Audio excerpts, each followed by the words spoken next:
depuis ce matin, nous n'avons pas arrêté. Mes assesseurs n'ont pas eu le temps de manger à midi. Et depuis ce matin, nous avons une affluence énorme. C'est vrai qu'il y a beaucoup de monde et c'est bien, ça montre que la démocratie française fonctionne bien. J'aurais tendance à dire que l'actualité récente aux États-Unis a un peu fait électrochoc pour l'électorat français qui veut se mobiliser pour ce qui va se passer en 2017, je dirais. Vu comme se précisent les sondages, les gens, je crois, ils ont compris que là, on était en train d'élire le futur président, aujourd'hui, à mon avis, quoi.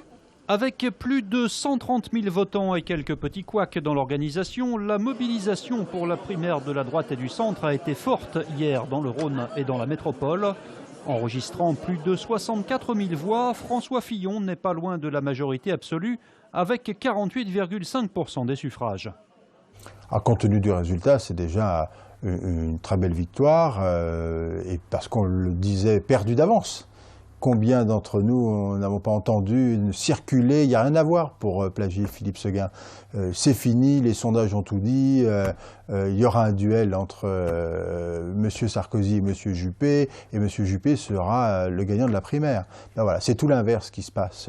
Alain Juppé arrive en seconde position dans notre département avec un peu plus de 34 000 voix. Il totalise 26,6% et sera donc au deuxième tour.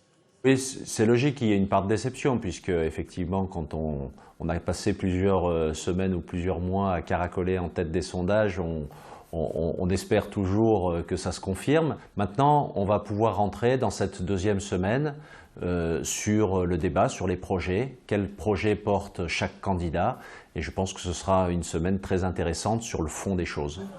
Malgré le soutien de l'appareil départemental des Républicains et de personnalités comme Philippe Cochet, Laurent Wauquiez ou Christophe Guillotot, Nicolas Sarkozy ne recueille quant à lui que 18,6% des suffrages.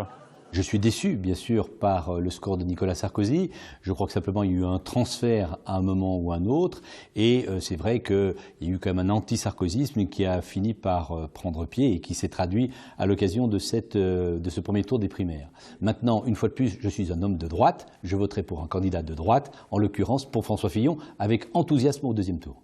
Enfin, on peut noter que Nathalie Kosciusko-Morizet, avec un peu plus de 3%, fait légèrement mieux dans notre département qu'au plan national.